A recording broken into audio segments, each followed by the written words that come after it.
Hello guys, ये मेरा olive board का CGL टीयर 2 का जो अभी लाइव हुआ था वो वाला मॉक है।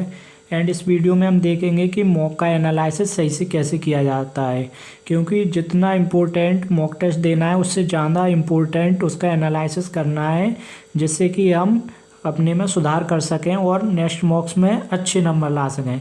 सबसे पहले जैसे ही ओपन करेंगे तो हम मार्क्स देखेंगे कि किस सब्जेक्ट में कितने आए। लाइक मेरी मैथ्स में 78 आए एंड परसेंटाइल कितनी है, तो उससे हमें ये अंदाज़ा लग जाएगा कि हाँ मेरी इस सब्जेक्ट में औरों के कंपैरिजन में कम मार्क्स और परसेंटाइल आ रही है। लाइक मेरी मैथ्स में कम परसेंटाइल आई है काफ़ी, तो मतलब मुझे मैथ पे काम करना है। एंड ओवरऑल परसेंटाइल भी देखेंगे हम एंड कंप्यूटर के मार्क्स देख लेंगे, तो इससे हमें एक ओवरऑल आइडिया लग जाएगा। फिर अंदर सॉल्यूशन देखेंगे हम।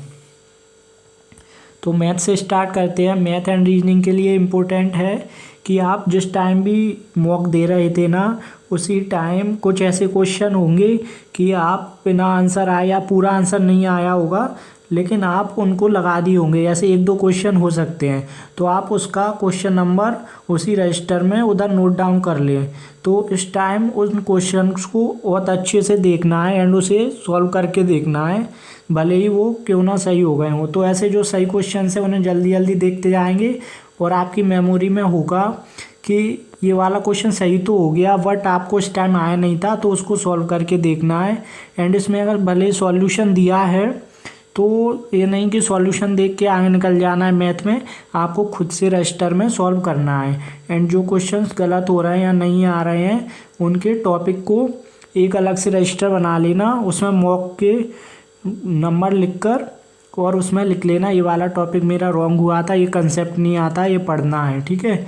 और ऐसे इस क्वेश्चन में सिली मिस्टेक हुई थी वो सब नोट डाउन कर लेना है। सेम रीजनिंग के लिए है, वो सब लिखते जाना है कि ये वाला टॉपिक पढ़ना है और इसमें सिली मिस्टेक्स हो रही हैं। देन इंग्लिश के लिए है, इंग्लिश में हम आएंगे, उनमें भी जल्दी जल्दी देखते जाना है सही वाले क्वेश्चंस, ठीक है। एंड जो रॉन्ग क्वेश्चंस हुए हैं उनमें वही टॉपिक नोट डाउन कर लेना है। लाइक PQRS गलत हुआ है और मेरा उसके बाद ग्रामर वाला गलत हुआ है एंड इसमें ये OWS वाला है। तो इसमें इंग्लिश में ये भी है, हमें कुछ सीखने को भी मिलेगा।